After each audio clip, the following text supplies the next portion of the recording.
Pode iniciar, por favor. Bom dia. Meu nome é Lucival.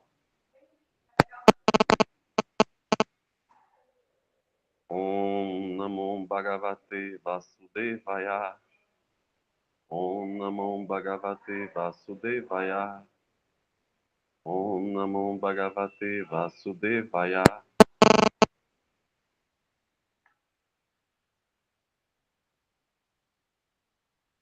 Canto 1, capítulo 17. Punição e recompensa de Kali. Verso 9. Ó filho de Surabi, agora já não precisa lamentar-te. Não há necessidade de temer esta sudra de classe inferior. Ó mãe vaca, enquanto eu estiver vivendo como um governante e subjugador de todos os homens invejosos, não há motivo para chorares. Tudo irá bem para ti. Verso 10, 11. Ó detentora de castidade, ó bom nome do rei, sua duração de vida e bom renascimento extingue-se quando todos os tipos de seres vivos são aterrorizados por canalhas em seu reino.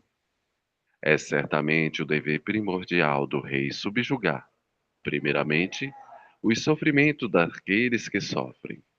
Portanto, devo matar este mais miserável entre os homens, porque ele é violento contra outros seres vivos.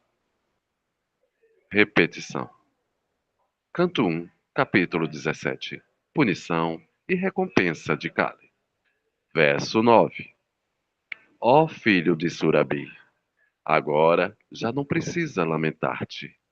Não há necessidade de temer este Sudra de classe inferior.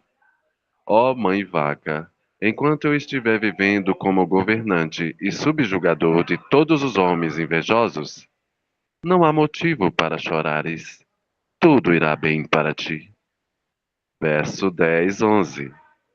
Ó detentora de castidade, ó bom nome do rei, sua duração de vida e bom renascimento extingue-se quando todos os tipos de seres vivos são aterrorizados por canalhas em seu reino.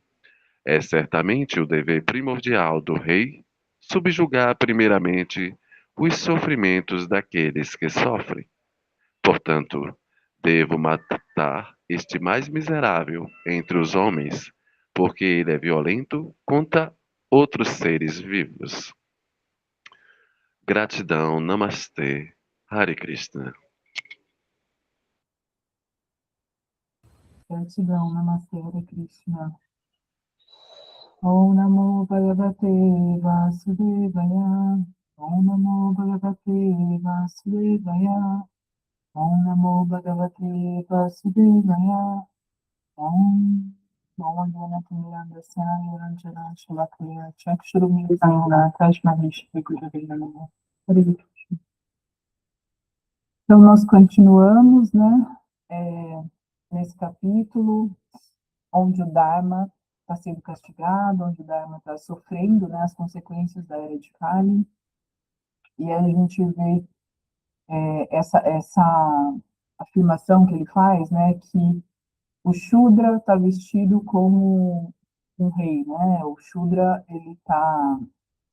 Isso quer dizer que a ignorância, ela tem um papel bem destacado na era de Kali, né, principalmente porque quando a gente vê, por exemplo, nas redes sociais, né, a gente vê a influência dessas pessoas, às vezes isso não é um julgamento, né, mas a gente vê claramente, às vezes, influências de pessoas com grande influência das pessoas, né, com muita gente, e geralmente essas pessoas, a comunicação delas, as informações delas, elas são superficiais, né? Elas não são informações profundas que tocam a alma, que enaltecem a alma.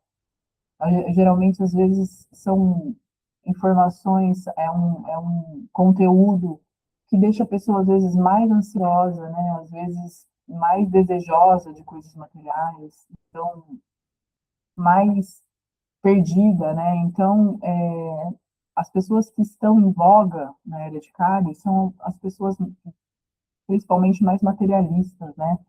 Que levam as pessoas para esse lugar do materialismo, né?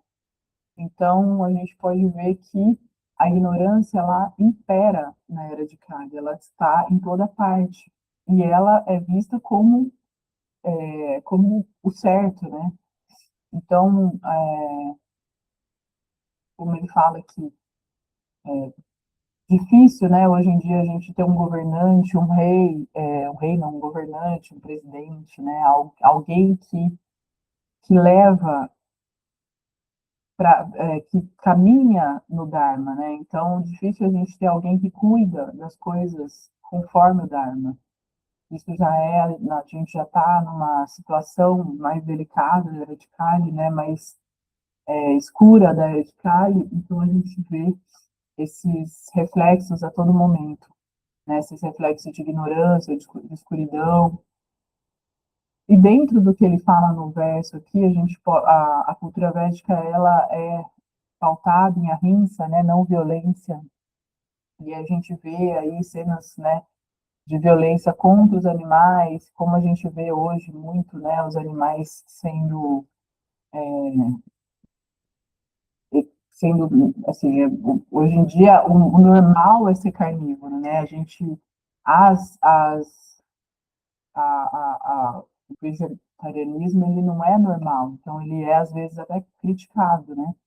Então a cultura védica ela é muito pautada em ahimsa, só que apesar disso, né, às vezes a violência ela é tão extrema que precisa ser combatida, infelizmente, com violência também, né? Então esse é também uma voga aí da era de Kali.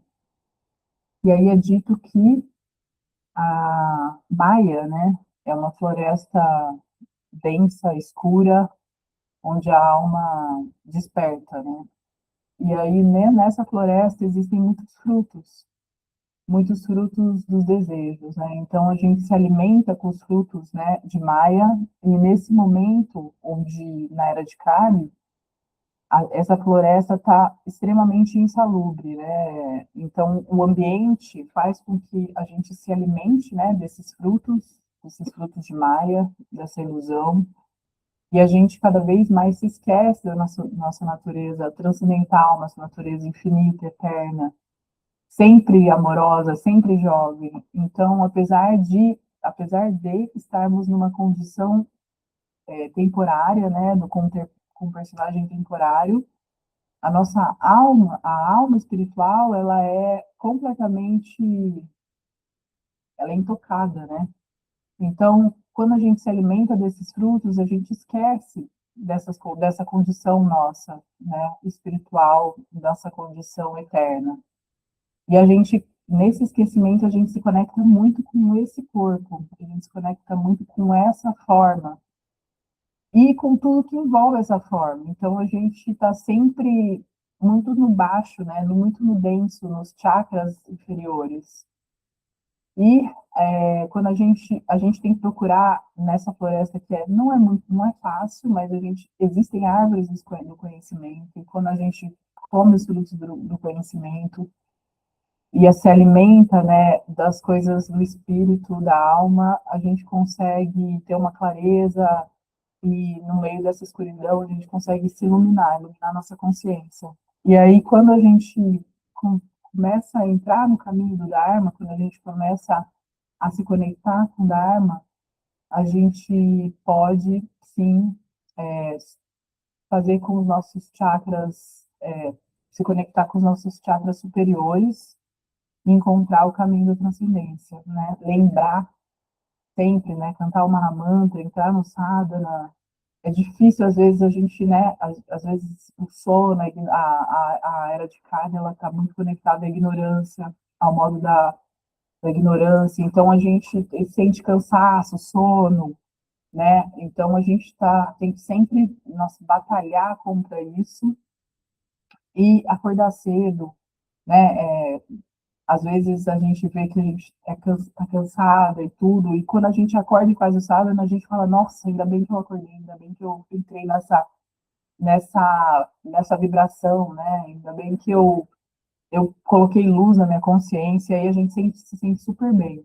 Então, a gente está sempre tendo que manter a disciplina, a gente está sempre tendo que se conectar, não é fácil, né? A gente tem muitos pontos escuros nesse lugar, a gente se conecta muito mais fácil com a escuridão. Então, é aquela frase orar e vigiar, né? A gente está sempre tendo que orar, vigiar, sempre tendo que manter nossa consciência equânime, em paz, ahimsa, sempre tendo que se desviar de algumas pedras, alguns eventos que acontecem, pessoas, às vezes, né, que estão no modo da ignorância, a gente tem que evitar. Então, é um orar e vigiar constante nesse mundo. E quando a gente consegue entrar nessa vibração, né, de amor, a gente consegue entrar nessa vibração tão maravilhosa do Mahamantra, que eleva nossos chakras, que nos coloca acima de toda essa escuridão, a gente consegue finalmente se conectar com os alimentos da alma. Isso faz com que a gente lembre, né? A gente lembre da nossa condição eterna. Então, a gente está aqui nesse mundo, a gente está em Maia, né? A gente está em ilusão, sonhando, e a gente pode despertar na nossa condição eterna de alma espiritual. Então, a gente deve, a todo momento, lembrar, não esquecer dessa condição, e através do conhecimento a gente se mantém desperto, mesmo em sonho. Então, eu desejo a todos que a gente tenha força espiritual, que a gente tenha coragem, determinação e há muito amor para a gente conseguir se manter nessa caminhada elevada dos chakras superiores. E é isso hoje. Gratidão, queridos. Namastê, Hare Krishna. Gratidão pela presença. Namastê, gratidão pela oportunidade. Namastê, Hare Krishna.